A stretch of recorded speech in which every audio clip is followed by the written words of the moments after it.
नमस्कार। Civic sense ये शब्द हम सबने सुना है, पर इसका असली मतलब क्या है? आज हम लक्ष्य चौधरी के एक वायरल वीडियो की मदद से इसी सवाल की पड़ताल करने वाले हैं, जो हमारे समाज की कुछ कह सकते हैं कड़वी सच्चाइयों को सीधे सीधे सामने लाता है। तो चलिए शुरू करते हैं। शुरुआत करते हैं एक बिल्कुल ही हैरान कर देने वाले किस्से से। बिहार में एक नई नई बनी सड़क को लोग सचमुच बाल्टियों में भर भर कर अपने घर ले गए। जरा सोचिए, सिर्फ ये एक घटना ही इस पूरी बहस की गंभीरता बताने के लिए काफी है। वीडियो का जो सेंट्रल पॉइंट है वो यही है कि ये कोई एक दो घटनाएं नहीं है, बल्कि एक बहुत बड़े और गहरे मुद्दे का लक्षण है। इस वीडियो में ये तर्क दिया गया है कि हमारे समाज में नागरिक जिम्मेदारी की एक गहरी कमी है जो हर जगह दिखती है। तो सबसे पहले बात करते हैं पब्लिक प्रॉपर्टी की। वीडियो यही सवाल उठाता है कि आखिर हम अपनी साझा जगहों और संपत्ति के साथ कैसा बर्ताव करते हैं। ये एक तरह से हमारे और हमारे आसपास के पब्लिक इंफ्रास्ट्रक्चर के बीच के रिश्ते की पड़ताल है। और यहीं पर एक बहुत बड़ा विरोधाभास देखने को मिलता है। देखिए, एक तरफ तो हम सबको वर्ल्ड क्लास सुविधाएं चाहिए, लेकिन दूसरी तरफ असलियत क्या है? गुटखे के दाग, ट्रेनों में टूटी फूटी सीटें और पुलों से चोरी हुए बोल्ट। सोर्स बिल्कुल इसी कॉन्ट्रास्ट पर उंगली उठाता है। और ये जो पैटर्न है ना, ये हर जगह दिखाई देता है। नए नए फ्लाईओवर से बोल्ट्स चोरी हो रहे हैं, नई ट्रेनों में तोड़ फोड़ हो रही है, टीवी तोड़ दिए, ईयरफोन चुरा लिए। धार्मिक जगहों से लेकर पब्लिक इवेंट्स तक हर जगह बस बर्बादी का एक जैसा ही नजारा है। सोर्स में कश्मीर का उदाहरण देकर एक बहुत चुभने वाली बात कही गई है।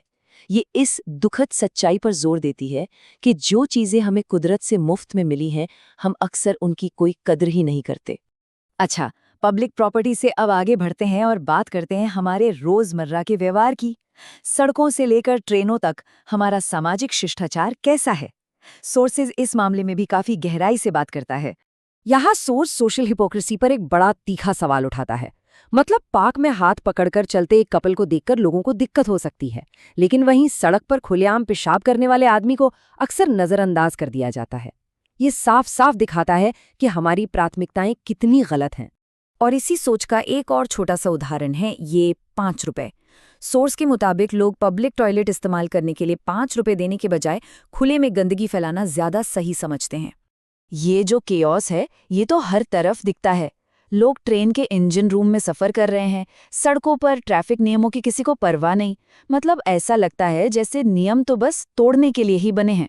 सोर्स में इस रवैये को लेकर फ्रस्ट्रेशन इतना ज्यादा है कि वो इस तरह की सीधी और कड़वी भाषा का इस्तेमाल करते हैं।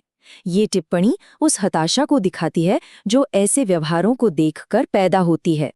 चलिए अब दायरे को थोड़ा और बढ़ाते हैं और देखते हैं कि देश में किए गए इन कामों का असर भारत की इमेज पर विदेश में क्या पड़ता है, जिसके बारे में सोर्स मटेरियल में चर्चा की गई है।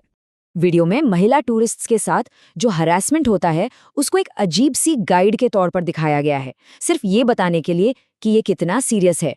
बिना इजाजत वीडियो बनाने से लेकर भद्दे कमेंट्स करने तक, और फिर इन सबको मजाक का नाम दे दिया जाता है। सोर्स इस बात को बिल्कुल साफ करता है, ये कोई मजाक नहीं, ये सीधा सीधा हरासमेंट है। और इस फर्क को समझना बहुत ज्यादा जरूरी है। और प्रॉब्लम ये है कि ये सब सिर्फ देश तक ही नहीं रहता। सोर्स के अनुसार जब ऐसा बर्ताव विदेश में होता है तो इसका खामियाजा वहां रहने वाले उन दूसरे भारतीयों को भुगतना पड़ता है, जिन्हें फिर नस्लवाद का सामना करना पड़ता है। तो फिर सवाल ये उठता है कि आखिर इस तरह के बिहेवियर के पीछे वजह क्या है? चलिए अब आखिरी हिस्से में इसके मूल कारणों को समझने की कोशिश करते हैं। सोर्स एक बहुत कॉमन साइकोलॉजिकल डिफेंस की बात करता है, ब्लेम शिफ्टिंग।